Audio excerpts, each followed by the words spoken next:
Assalamualaikum warahmatullahi wabarakatuh. Bagaimana kabarnya pemirsa yang di rumah? Semoga pemirsa yang di rumah sehat selalu. Ada dalam rahmat maghfirah Allah Subhanahu wa taala. Amin ya Allah ya rabbal alamin. Kali ini saya akan berbagi video terkait keutamaan bulan Sya'ban dan bagaimana hukum puasa sunnah di bulan Sya'ban. Nah, apa sih keutamaan di bulan Sya'ban ini? Nah, dikatakan dalam satu hadis bahwasannya Allah Subhanahu wa taala menciptakan malaikat yang malaikat tersebut besarnya itu sangat-sangatlah besar. Dikatakan dalam hadis, "Innallaha ta'ala khalaqa bakhran minan nurin tahtal arsy, summa khalaqa malakan lahu janahani ahaduhuma bil masyriqi wal akharu bil maghribi, wa ra'suhu tahtal arsy wa jilduhu tahtal ardi." Nah, dikatakan dalam hadis seperti itu. An Anas bin Malik, dari Anas bin Malik, ani Nabi sallallahu alaihi wasallam, dari baginda Nabi sallallahu alaihi wasallam, sesungguhnya baginda Rasulullah berkata, innallaha ta'ala khalaqa bakhran, sesungguhnya Allah menciptakan lautan minan nurin, dari cahaya, tahtal arsy, di bawah aras, summa khalaqa malkan, kemudian Allah menciptakan malaikat, lahu, malaikat tersebut memiliki janahani, dua sayap, ahaduhuma, sayap dari kedua sayap tersebut salah satunya bil masyriqi, ada masyrik, wal akharu, dan yang keduanya bil maghribi, di maghrib. Jadi malaikat tersebut sayapnya ada di ujung timur dan ujung barat, seperti itu. Wa ra'suhu tahtal arsy, dan kepalanya malaikat tersebut tahtal arsy, di bawah aras. Wa rijlahu, dan kaki malaikat tersebut tahtal ardi sab'ati, di bawah bumi yang ketujuh. Kemudian faida sholat abdu, faida sholat, dan tatkala sholat membaca salawat, abdu, seorang hamba, alaya, kepadaku, kata baginda Rasul, fi sya'ri Sya'ban, di bulan Sya'ban, amarallahu ta'ala dzalikal malakan an yagmisa fil ma'il hayat. Ketika ada seorang hamba membaca salawat kepada Nabi Muhammad, sehingga Allah menyuruh malaikat yang tadi besar tersebut untuk untuk menyelam ke bawah dasar air tersebut. Jadi tatkala ada seorang hamba yang membaca salawat kepada Nabi Muhammad, sehingga Allah menyuruh malaikat yang tadi besar tersebut untuk menyelam ke dalam air kehidupan, seperti itu. Nah, tatkala malaikat tersebut menyelam, summa yakhruju min, kemudian Allah menyuruh untuk keluar malaikat tersebut, payan pajudanahi fayak turu min kulit riksyatin, payan padu janahi fayak turu fi kulli syiratin kotratan, kemudian dari setiap gibasan sayapnya tersebut mengeluarkan percikan-percikan atau mengeluarkan tetesan-tetesan air. Wa yakhluqullahu ta'ala min kulli kotratin, kemudian fayahluku, Allah mencipta, fayahlukullah ta'ala, kemudian Allah menciptakan dari min kulli qatratin, dari setiap tetesan tersebut, malkan, malaikat. Coba bayangkan, tentunya pasti ribuan tetesan dari air kentretan si malaikat tersebut. Yastaghfirullahu, kemudian dari setiap tetesan tersebut oleh Allah dijadikan malaikat, yang malaikat tersebut yastaghfirullahu ila yaumil qiyamah, memintakan ampun kepada seorang hamba yang membaca salawat ila yaumil qiyamah, sampai hari kiamat. Nah, itu salah satu amaliyah yang harus diperbanyak di bulan Sya'ban, yaitu harus membaca salawat kepada Nabi sallallahu alaihi wasallam. Salawatnya mau salawat nariyah, Allahumma sholli sholatan kamilatan wa sallim salaman taman ala sayyidina Muhammad alladzi tanhalu bil uqad wa tanfarizu bil karabu, boleh. Atau mau salawat nabil ummi juga boleh, silahkan. Allahumma sholli ala sayyidina abdika wa nabika wa rasulika nabil ummi, silahkan. Mau salawat sifat, Allahumma sholli ala sayyidina tibil qulubi wa dawaiha wa afiyatil abdani wa shifaiha, silahkan. Mau salawat Ibrahimiyah, Allahumma sholli ala sayyidina Muhammad wa ala ali sayyidina Muhammad kama shallaita ala sayyidina Ibrahim wa ala sayyidina Ibrahim, silahkan. Barang siapa yang membaca salawat kepada Nabi Muhammad di sya'ri Sya'ban, di bulan Sya'ban, Allah menyuruh malaikat yang besar tadi untuk tenggelam ke bawah dasar air kehidupan. Kemudian malaikat tersebut fayakhruju, keluar. Setelah keluar mengibaskan sayap-sayapnya, dari setiap kibasan mengeluarkan tetesan air. Nah, dari setiap tetesan air tersebut oleh Allah, wa yakhluqullahu ta'ala min kulli qatratin malkan. Kemudian Allah menciptakan malaikat dari setiap tetesan tersebut, yang malaikat tersebut ditugaskan oleh Allah yastaghfiru lahu ila yaumil qiyamah, memintakan ampun kepada orang yang membaca sholawat tadi. Insya Allah, mudah-mudahan kita semua termasuk yang dapat membaca sholawat di bulan Sya'ban sebanyak-banyaknya. Amin ya Allah ya Rabbal Alamin. Bahkan dalam hadis yang lain dikatakan utamanya bulan Sya'ban dari baginda Nabi SAW, ani Nabi SAW anahu qala fallu sya'bana ala syairi suhuli kafarli ala ayasairil anbiya. Kata baginda Rasul seperti itu. Dari Nabi Muhammad SAW bahwa beliau bersabda, fallu sya'bana ala syairi suhuli, keutamaan bulan Sya'ban atas bulan-bulan yang lain, kafadli alaya ala syairil anbiya, sebagaimana keutamaanku ala syairil anbiya dibanding dengan nabi-nabi yang lain. Jadi umpamanya bulan Sya'ban adalah baginda Rasulnya, dan bulan yang lain seperti Rajab, Syawal, dan lain sebagainya itu seperti para nabi. Sya'ban baginda Rasul, dan bulan-bulan yang lain Syawal, Muharram dan lain sebagainya itu seperti para nabi.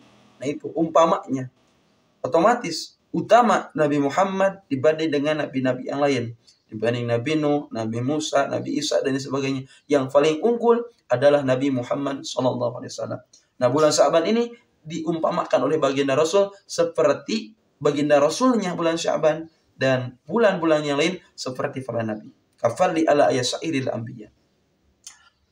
Nah itu berarti betapa utamanya bulan Sya'ban ini. Lantas baginda Rasul pernah bertanya kepada para sahabat. Qala sallallahu ta'ala wasallam, atadruna lima sumiya Sya'bana. Hei para sahabat, tahukah kamu kenapa bulan ini dikatakan bulan Sya'ban? Lantas para sahabat menjawab, qala Allah ta'ala wa rasulu a'lam. Para sahabat menjawab, Allah dan Rasulnya lebih mengetahui.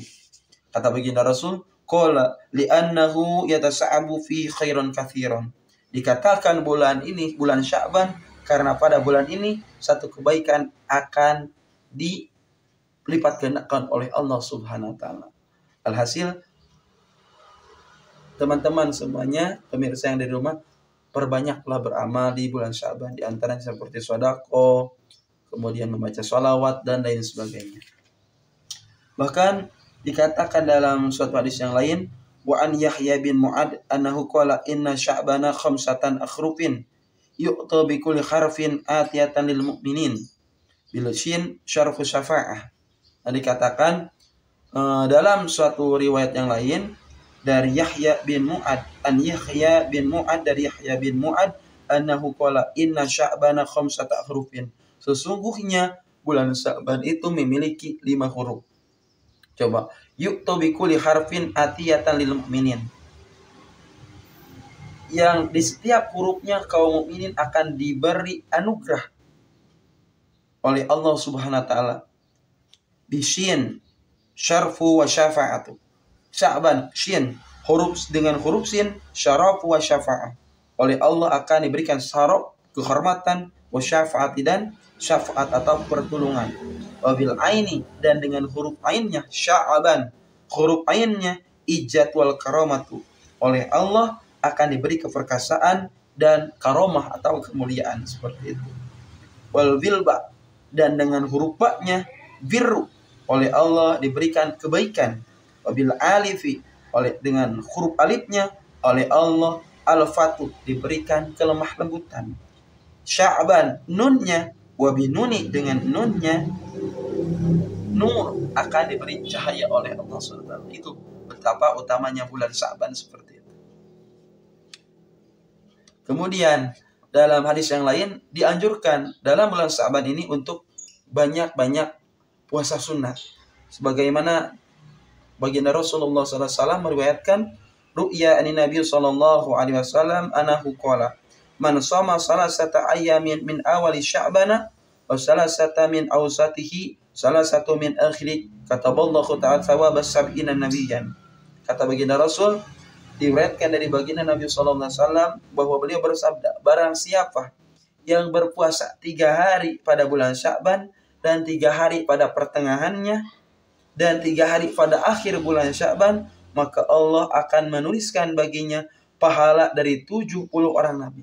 Coba bayangkan, barang siapa yang berpuasa di bulan Sya'ban 3 hari di awal, 3 hari pertengahan, 3 hari di akhir, misalkan di awal 1, 2, 3 bulan Sya'ban, pertengahan misalkan 13, 14 dan 15. Kemudian di akhir bulan Sya'ban yaitu tanggal misalkan tanggal 26, 27, 28, misalkan seperti itu. Barang siapa yang berpuasa di barusan tanggal-tanggal yang barusan disebut, oleh Allah akan menuliskan baginya pahala dari 70 orang nabi. Jadi oleh Allah Subhanahu wa taala orang tersebut akan diberi pahala 70 para nabi. Masya Allah bukan? Oleh karena itu yuk kita perbanyak untuk berpuasa di bulan Sya'ban ini. Lantas bagaimana jika hal tersebut tidak biasa? Misalkan pemirsa yang di rumah barusan karena mendengar hadis yang barusan sehingga teman-teman berpuasa. Tapi sayangnya tanggal sekarang sudah tanggal 11 bulan Sya'ban atau tanggal 12 Sya'ban.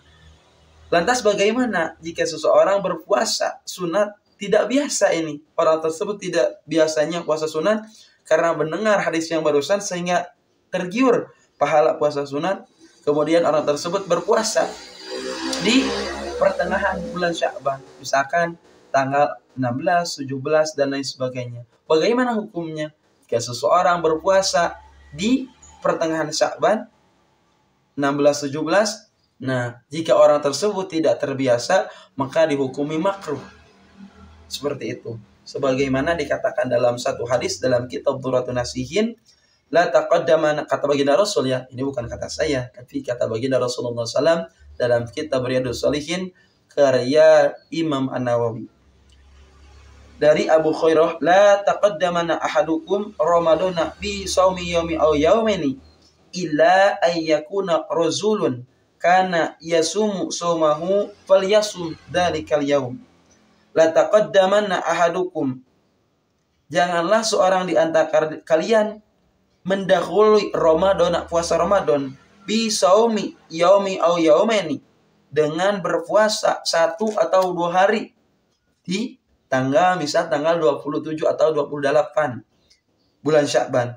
Illa ayyakuna rajulun, kecuali orang atau laki-laki kana yasumu shaumahu, kecuali orang laki-laki tersebut atau perempuan tersebut berpuasa di hari-hari sebelumnya. Jadi sudah terbiasa berpuasa sunat. Kata baginda Rasul, falyasumu dzalikal yaum, maka silahkan dia berpuasalah. Jadi alhasil bisa dihukumi 2 hukum. Jika seorang tersebut tidak terbiasa puasa sunat di sebelumnya, kemudian berpuasa di tanggal 20 atau tanggal 16 atau tanggal 15-nya, jika tidak terbiasa orang tersebut, maka dihukumi puasanya makruh. Andai kata bila seorang tersebut sudah terbiasa puasa sunat, puasa Senin Kamis, kemudian bertepatanlah di pertengahan Sya'ban tanggal 16, 17 dan seterusnya, beliau berpuasa di hari Senin dan hari Kamis itu, maka tidak dihukumi makruh. Silahkan falyasumu, kata baginda Rasul, puasa. Jadi di sini perlu teman-teman memiliki ilmu. Jika terbiasa melaksanakan puasa sunat sebelumnya, maka silahkan berpuasa di pertengahan Sya'ban. Manakala tidak terbiasa berpuasa sebelumnya, maka la yataqaddam, tidak diperkenankan, bahkan dihukumi makruh. Seperti itu. Mungkin itu yang dapat saya sampaikan. Kurang lebihnya mohon dimaafkan. Semoga menjadi ilmu bagi teman-teman semua. Amin ya Allah ya Rabbal Amin.